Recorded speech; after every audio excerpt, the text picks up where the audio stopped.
Mag-impake ka na para makaalis na tayo, utos ni Isabela sa kanya. Dal iyan mo dahil inaantok na ako. Kahit anong mangyari, huwag kang matutulog. Paalala niya rito, huwag mong ipipikit yang mga mata mo. Lahat ng madampat niya ay inilalagay niya agad sa malita, dahil nag-aalala siya rito. Kanina pa kasi nito sinasabi na inaantok na raw ito. Oo na, ikaw, hindi ka ba mag-iimpake? Tapos na. Tapos na. Paano nangyari yun? Eh di ba kanina pa tayo magkasama rito? Nasa sasakyan na ang mga baril ko. Yun lang naman ang mahalaga sa akin. Pagdating natin doon, pwede bang wag mong ipapakita sa dalawang matanda ang mga baril na dala-dala mo? As you wish, my master. Hindi ako nagbibiro. Hindi rin ako marunong magbiro, seryosong sagot nito. Kapag napapatingin siya sa braso nito ay parang gusto niya itong patulugin para madala niya ito sa ospital, kaya lang alam niyang malabong mangyari yun. Ang tagal mo namang mag-impake. Matutulog nga muna ako. Bago pa man lamapat ang katawan nito sa kama niya, ay nahatak niya ang kamay nito dahilan para mapadaing ito dahil nabanat pala ang sugat nito. Sorry, paghingi niya ng pasensya. Sinabi na kasing wag kang matutulog eh. Magpapahinga lang. Di ako matutulog. Wag ka nga kasing humiga. Nag-aalala ka ba sa akin? Hindi, pagsisinungaling niya. Ba't naman ako mag-aalala sa iyo? Tumango-tango ito at tuluyan nang humiga. Papahinga lang ako. Ipipikit ko lang ang mga mata ko. Kapag tapos ka na, kalabitin mo na lang ako. Sige, makalipas ang 30 minuto, ay tapos na siyang mag-impake kaya kinalabat na niya ito. Isa, tapos na ako, sabi niya habang marahan itong tinatapik. Gising na, sinagot lang siya nito ng daing kaya nagtaka siya. Nang idampi niya ang palad niya sa noo nito ay napag-alaman niya na may sinat pala ito. Anak nang, ang init mo, bulalas niya at agad kumuha ng bimpo sabay takbo sa banyo para basahin iyon. Hey, don't die. Don't you dare, Isabela. Bahagya niya itong inalag-alog dahil pakiramdam niya ay hindi na ito gumagalaw. Isabela Garcia, ano ba? Ang ingay mo, wika nito at dahan-dahan na iminulat ang mga mata kaya biglang naglaho ang pag-aalala niya. Huwag ka kasing pip-aikit, tapos ka na ba? Kanina pa. Let's go. Kaya mo ba talaga? Tumanggo ito, kaya ko. Sige, dinampot na niya ang mga gamit niya at agad na sumunod kay Isabela. Nang mapansin niya na napapahinto ito habang pababa sa hagdan, ay mabilis niyang binitiwan ang mga dala niya para daluhan ito. Mamaya na lang tayo umalis kapag maayos na ang pakiramdam mo. Balak niyang ipagluto muna ito ng pagkain para makainom ito ng gamot kalaunan humiga ka muna sa sofa. Kaya ko, kahit na, ayaw kong umalis tayo na masama ang pakiramdam mo. Noong una ay nagmamatigas pa ito pero sa huli ay napilitan din itong pumayag. Inaalalayan niya itong makababa hanggang sa makarating sila sa sala. Sinabihan niya itong humiga habang hinihintay siya nitong makaluto. Di pa man siya nakakaalis ay ipinikit na nito ang mga mata nito. Medyo sinisisi niya ang sarili niya dahil wala siyang ginawa kanina kundi tumunganga kanina. Hindi man lang kasi ito natulungan sa naging laban nito.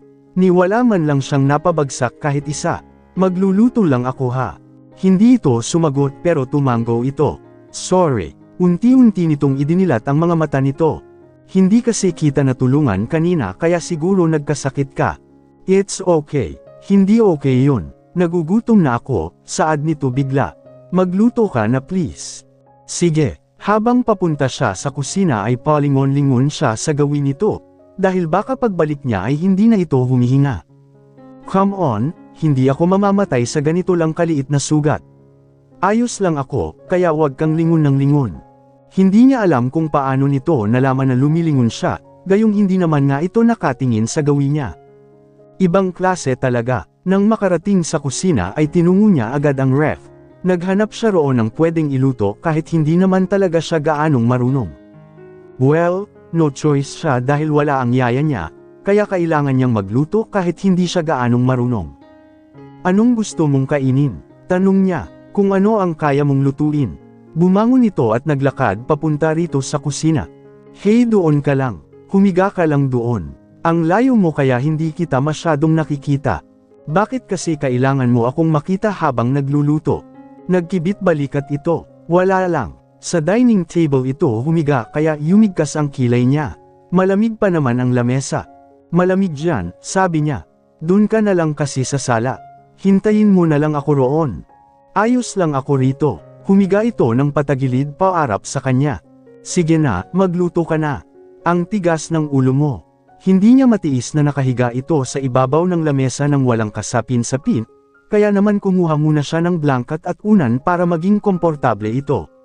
Nang makita siya nitong may bitbit na unan at blanket, ay ngumiti ito sa kanya. Huwag ka nang bumangon. Umurong ka na lang ng kaunti para mailagay kuta, sabi niya. Ang thoughtful naman ng master ko, sabi nito. Paraan mo ba para unti-unti mong makuha ang puso ko? May naglalarong ngiti sa mga labi nito kaya inismiran niya ito. Magluluto na ako, sabi niya pagkatapos na mailagay ang blanket at unan sa lamesa. Humiga ka dyan sa may sapin. Tumanggo naman ito. Kagaya ng sinabi niya ay doon nga ito humiga. Kung ano ang pwesto nito kanina ay iyon pa rin ang pwesto nito dahil patagilid pa rin itong humiga paarap sa kanya. Marunong ka bang magluto? Tanong nito, baka naman magsayang ka lang ng pagkain. Marunong ako, huwag mong pahirapan ang sarili mo. Kung ano lang ang kaya mo, yun na lang ang lutuin mo. Hindi naman ako mislan kaya kung ano lang ang kaya mo, kakainin ko yan. Napatitig siya rito. Hindi nito alam na nakatitig siya rito dahil nakatingin ito sa sugat nito sa braso. Kumikirot ba yung sugat mo? Tanong niya kaya napabilang ito sa kanya. Ano, kumikirot ba? Umiling-iling ito. Hindi naman. Tumango-tango siya. Sabihin mo sa akin kung kumikirot. Oo naman. Ikaw pa. Malakas ka sa akin eh. Para itong walang lagnat kung makaasta. Maya-maya pa ay kumanta ito. Ang lupit daw ng kapalaran. Ang sakit sa tainga ng boses nito pero hinayaan na lang niya. Iniisip na lang niya na baka ito ang paraan nito para maibsan ang kirot na nararamdaman nito, dulot ng sugat na natamo. Sinigang ang naisip niyang lutuin para makahigop ito ng mainit na sabaw. Sana lang talaga ay masarap ang maging resulta. Nagsalang na rin siya ng bigas sa rice cooker. Nang mapatingin siya kay Isabela ay nakapikit na ito, kaya nagkaroon siya ng pagkakataon na malaya itong pagmasdan. Hindi niya alam kung ilang panganib pa ang pagdadaanan nilang dalawa na magkasama. Sa mga pagdadaanan pa nila, ipinagdadasal niya na sana lagi itong makaligtas. Sa susunod, pipilitin niya na matulungan ito kahit pa nga wala siyang kaalam-kaalam sa mga ganoong bagay. Maybe the first thing he needs to learn is how to use a gun. Siguradong matutulungan niya kasi ito kapag marunong siyang gumamit ng baril. Huwag mo akong masyadong titigan dahil baka matuno ako, sabi nito habang nakapikit, kaya kumunat ang noo niya. Wala naman itong ekstrang mata sa noo nito, pero nakikita pa rin ito ang mga kilos niya. Mag-focus ka sa niluluto mo dahil baka maging pangit ang lasa niyan. Iniisip ko tuloy ngayon na gandang-ganda ka sa akin, kaya hindi mo mapigilan na hindi mapatingin sa akin, dugtong pa nito. Masyado kang malisyosa, sabi niya. Nakita niyang ngumiti ito habang nakapikit. Maya-maya pa ay tumihaya na ito ng higa. Hindi niya alam kung makirot ba ang sugat nito, o may iniisip lang ito, dahil nakita niya na kunot na ang noo nito habang nakapikit. Makalipas ang mahigit 1 oras, ay tapos na siyang magluto. Masasabi niyang hindi masarap ang luto niya pero hindi rin pangit. Sakto lang ang lasa. Agad na nagsalin siya sa isang mangkok para kay Isabela. Ikinuha na rin niya ito ng kanin dahil gusto niya na kumain na ito, habang mainit pa ang mga iniluto niya. Hindi niya intensyon na pasuhan ito. Ang ibig niyang sabihin, ay habang mainit pa para mainaitan ang sikmura nito. Isa, tawag niya rito habang mahina itong tinatapik. Gising na. Kain na. Dahan-dahan itong nagdilat ng mga mata, at ilang segundo munang tumitig sa kanya bago nagsalita. Tapos ka na bang magluto? Katatapos lang, sagot niya. Kumain ka na, utos nito. Mamaya na lang ako. Bakit mamaya pa? Kaya nga sinigang ang niluto ko para makahigop ka ng sabaw eh. Kapag mamaya ka pa kumain, malamig na yan. Initin na lang. Susubuan na lang kita, inis niyang mungkahi, dahilan para tingnan siya nito nang may kasamang pagkaaliw. Seryoso ako kaya bumangon ka na dyan. Nang akno niya itong babuhitan para ibangon, ay pinigilan siya nito. Ako na lang dahil alam kong pagod ka sa pagluluto. Nakikita niyang napapapikit ito paminsan-minsan, kaya parang gusto niya itong buhatin at itakbo sa pinakamalapit na ospital. Kunin mo na yung mga gamit mo sa itaas para makaalis na tayo, utos ni Isabela sa kanya pagkatapos nilang kumain. Natutuwa siya na medyo marami ang nakain nito at pinuri pa ang luto niya. Huwag kang masyadong magmadali dahil baka madapa ka naman. Ayos lang kahit matagal. Ang importante, wala kang makalimutan. Okay, dito ka lang ha. Of course. Saan ba ako pupunta? Kung nasaan ka, kahit hindi mo ako nakikita, ay asahan mong nasa paligid lang ako, sabi nito. Sige na, kilos na. Sina Aling Pasita at Mang Berto ay nag-aalala na raw sa iyo, kaya kailangan na nating sumunod sa kanila. Sige, hintayin mo ako rito, sabi niya na sinagot nito ng tangus sabay ngiti. Kagaya ng utos nito, ay agad niyang kinuha ang mga gamit niya. Hindi na niya dinagdagan ang mga enempake niya, dahil ayaw niyang paghintayin si Isabela lalo pat may lagnat ito. Isa, ready na ako. Hindi niya nakita si Isabela sa pwesto nito kanina bago siya umalis, kaya mabilis niyang binitiwan ang mga bitbit niya para hanapin ang babae. Inikot na niya ang buong bahay niya pero hindi niya ito nakita. Tinawagan na rin niya ang number na ibinigay nito sa kanya pero hindi ito sumasagot. Asan na ba siya? Wala siyang idea kung saan ito pumunta kahit galugado niya ang utak niya. Sunod-sunod siyang napamura dahil sa frustration. Imposible naman na pumunta iyon sa bahay ng mga kaibigan niya. Isa pa, tiyak na hindi ito makikilala ng mga kaibigan niya, dahil malayong-malayo ang hitsura nito kumpara noong nagpapanggap pa ito na si Chichay. Hindi niya alam kung saan ito hahanapin, kaya naman naisipan niya muna na pumunta sa bahay ni Xander para maiwasan niyang mag-isip ng mag-isip. Anong nangyari? May nangyari ba? Tanong ni Xander nang salubungin siya nito. May pagmamadali kasi ang paghakbang niya, kaya akala siguro nito ay may emergency siyang ibabalita na totoo naman. May emergency ba sa bahay niyo? Pahingi akong alak, sa halip ay sagot niya. Alak? Ganito kaga, alak agad. Hindi niya alam kung sasabihin niya kay Xander ang mga nangyari kanina, o sasarilihin na lang. May problema ba Rafael? Sa huli, naisip niya na sabihin ang totoo sa kaibigan niya, dahil balak niyang magpatulong dito. May sugat pa naman ang babaeng yun. Sabi nito, magpapalam ito kahit saan ito magpunta, pero hindi naman ito ginawa ngayon. Sana hindi na lang nito sinabi na assassin ito para hindi siya nag-aalala ng ganito. Si Chichay kasi nawawala. I mean, si Isa pinutol siya nito. At kailan ka pa nag-alala sa kanya? Di ba yun naman ang gusto mo? Ang mawala siya sa buhay mo, buhay niyo. Dude listen, si Chichay, hindi siya ordinaryong tao. Ang totoo niyan, sobrang galing niyang makipaglaban. Alam mo bang may sumugod sa bahay namin kanina na mga magnanakaw? 6 na katao sila pero napatumba niya lahat yun. Pagkukwento niya pero parang hindi ito interesadong makinig. Gago, nagsasabi ako ng totoo. So, what are you trying to say? That she's good at taekwondo. Taekwondo, hindi lang taekwondo ang alam niya. Nag-a-addict ka ba? Napatingin siya kay Ricky na bagong dating at kasama nito si Miguel. Magulo ang buhok nito na halatang hindi na naliligo dahil sa kabiguan. Paano siya naging magaling, lagi nga siyang may sugat dahil lampas siya. In love na yata talaga tong gago na sa pangit na yun sabi naman ni Miguel na animoy naghihirap na sa buhay, dahil ang suot nitong damit ay luma na at butas-butas pa. Hindi siya pangit pagtatanggol niya kay Isabela dahilan para nagkatinginan ang tatlo. Isa siya sa pinakamagandang babae na nakilala ko, tapos magaling pang makipaglaban. Dahan-dahan siyang umupo sa sofa. Memorable talaga siya. Sa hitsura niya ngayon ay parang pasan-pasan niya ang problema ng 9 na planeta. Siguro nahalata ng mga kaibigan niya na lugmok ang hitsura niya, kaya naman sabay-sabay siyang dinaluhan ng mga ito. Sina Miguel at Ricky ay umupo sa tabi niya habang si Xander naman ay lumuhad sa harapan niya. Pinalibutan siya ng tatlo at sabay-sabay na nagdasal ang mga ito kaya isa-isang niyang pinaghahampas ng throw pillow ang mga kaibigan niya. Ano ba ang akala niyo na nagbibiro lang ako? Maganda si Chichay sa totoong buhay. Hindi nalalayo ang mukha niya sa manika. Her face looks like a Barbie doll.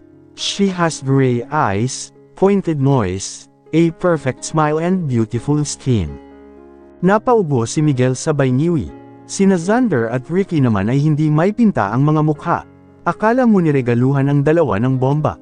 Hindi niya masisisi ang mga ito dahil kabaligtaran nga naman iyon sa mga katangian ni Isabela noong nagpapanggap pa lang ito na chichay. Napansin niyang kinukurot-kurot ni Miguel ang sarili nito kaya tiningnan niya ito ng masama. Halatang pinipigilan ang sarili na hindi matawa. Hindi niyo pa kasi siya nakita sa personal kaya ganyan kayo. Hinawakan ni Ricky ang magkabila niyang pisngi kaya tamad niya itong tiningnan. Di namin alam kung nag-a-addict ka ba o ano. Nakalimutan mo na bang ilang beses na namin siya nakita at nakasama? At base rin sa obserbasyon namin, hindi malapit ang mukha niya sa mukha ng manikardod? Sabi naman ni Miguel na panakanakang natatawa. Ay oo, malapit ang mukha niya sa manika. Napanood mo ba yung Shaka Doll? Yun ang masasabi kong kamukha niya. Baka magulat kayo kapag nakita niyo siya, aniya. Lagi naman kaming nagugulat kapag nakikita namin siya Nakangisi na sabi ni Miguel. Ilang beses mo na siyang isinama rito at kahit ilang beses mo na siyang isinama, nagugulat pa rin kami. Ewan ko ba kung bakit hindi kami masanay-sanay sa kanya. Kapag nakita niyo siya ngayon, siguradong matutulala kayo, sabi niya. Sinasabi ko sa inyo, magugulat kayo sa hitsura niya ngayon. Ibang-iba na siya ngayon. Biglang nagbulungan ang tatlo. Maya-maya pa ay tumayo si Miguel at nagpunta sa kusina. Pagbalik nito ay may mga dala-dala na itong alak. Sa totoo lang, umiiwas na ako sa alak pero mukhang mapapalaban ako ngayon, sabi nito habang inilalapag ang mga beer in can sa center table na nasa harapan nila. Ayaw kong pabayaan ka dahil mahirap kapag natuluyan ka. Ipinagbukas na rin siya nito ng alak at agad na ibinigay sa kanya. Nagpa-deliver na rin ako ng pulutan. Sana pagkatapos nito, bumalik ka na sa dati. Ayos lang na maging gago ka basta wag lang ganito na lugmok. Normal pa ang pag-iisip ko, Miguel, saad niya. Siguradong susunduan ako noon maya-maya kapag nalaman niya na wala ako sa bahay. Hindi man lang siya nagpaalam kung saan siya pupunta. Nag-aalala ako dahil may sugat siya, dagdag niya sabay tungga. Nag-aalala ka ba dahil lang sa may sugat siya? Kunot ang noo na tanong ni Ricky. Noong nakaraan nga puro gasgas ang katawan niya, pero ipinagdasal mo pa rin na sana mawala na siya sa bahay niyo. Teka, wag mong sabihin na in love ka na ngayon.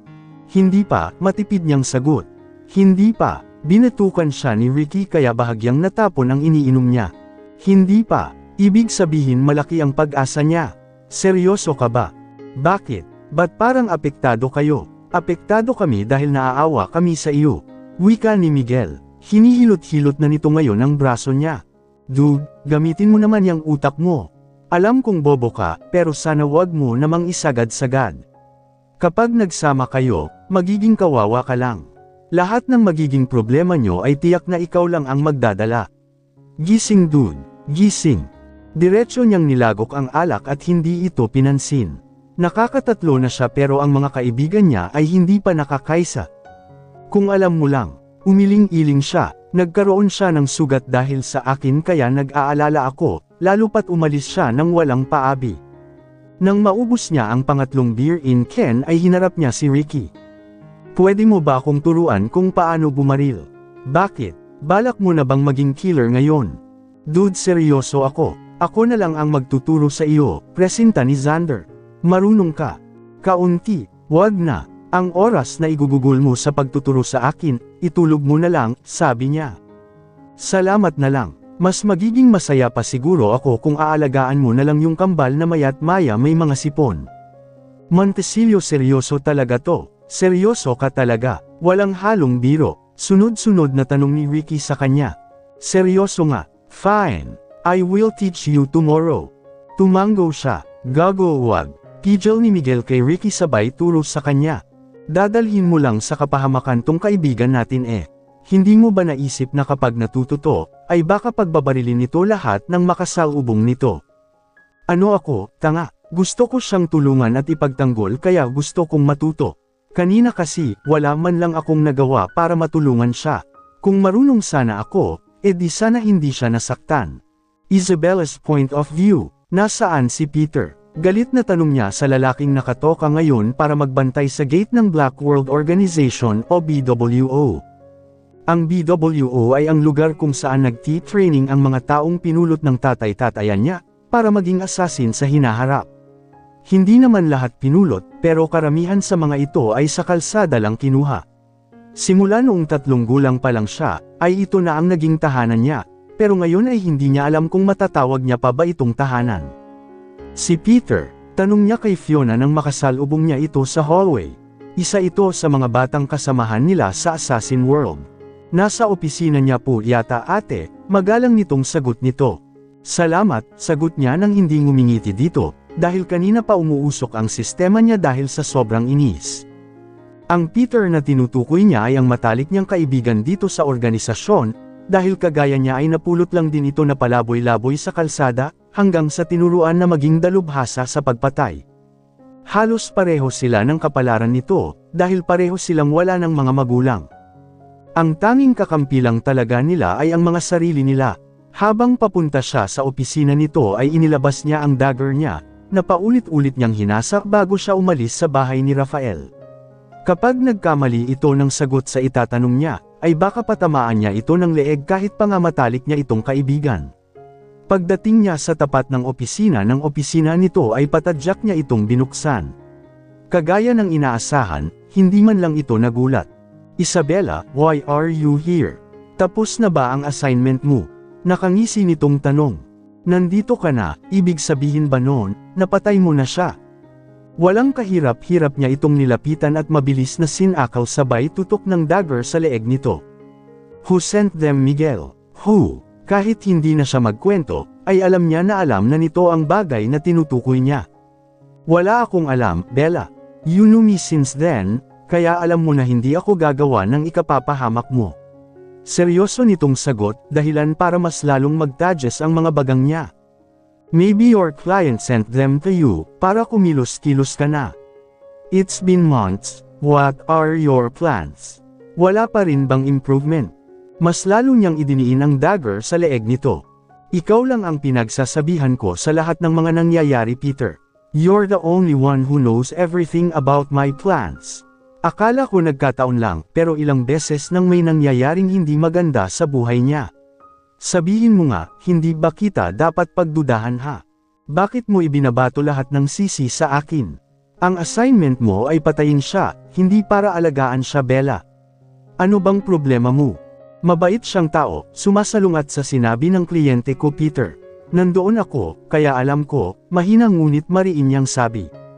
Ayon sa kliyente niya halimaw raw si Rafael, dahil lahat daw ng magandang relasyon ng 2 taong nagmamahalan ay sinisira nito palagi. Pero noong makasama niya na ito, ay hindi naman ganoon ang lalaki. Lahat ng kagaguhan at katangahan ay ginawa na niya pero kahit minsan ay hindi siya nito sinaktan. Pinapagalitan oo. Wala naman kasing matutuwa talaga sa mga ginawa niya noong si Chichay pa siya, dahil kahit ito ay nadadamay sa mga kalokohan na pinaggagawa niya, pero hinaharap nito lahat iyon at ipinagtatanggol pa siya, kahit siya naman talaga itong mali. Rafael is grumpy but a gentleman.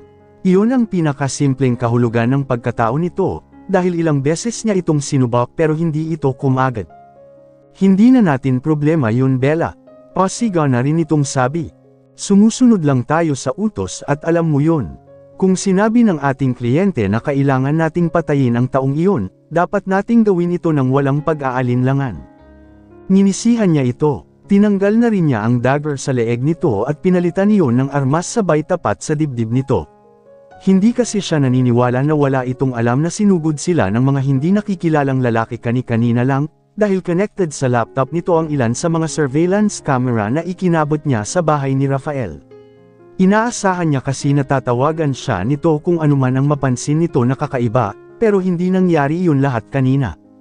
Walang kwenta itong lalaking nasa harapan niya. Mabuti na lang talaga at nailayo agad ni Lucas ang yaya ni Rafael kasama si Mang Berto, dahil kung hindi ay baka wala na ang dalawang yun ngayon sa mundong ta. Sila ang mga taong sa kabila ng maikling panahon ay napalapit na sa puso niya, dahil mababait ang mga ito at maalaga. Sa kanila niya naramdaman ang kahulugan ng salitang pamilya. Yes, kinupkup siya ni Lorenzo. Pinag-aral at pinakain, pero kahit minsan ay hindi niya naramdaman na pamilya ang turing nito sa kanya dahil ang totoo, ay investment ang tingin nito sa kanya. Lahat dapat ay may balik. Lahat may kapalit. Hindi pwedeng libre ang lahat. Walang ganoon dito. Mas may silbi pa si Lucas kaysa sa iyo na kaibigan ko, disappointed niyang pahayag. Si Lucas ay isa sa kanyang mga kasamahan. Hindi sila close pero maaasahan ang lalaking iyon. Mabuti pa nga yun maasahan niya, pero itong tinatawag niyang matalik na kaibigan ay walang kasilbi-silbi. Di bale, hindi naman yun naman ako basta-basta mapapatay kahit isang batalyon pa ang ipadala nyo. But, let me tell you this. Once na malaman ko kung sino ang may gawa ng mga nangyayari ngayon, I swear to Satan.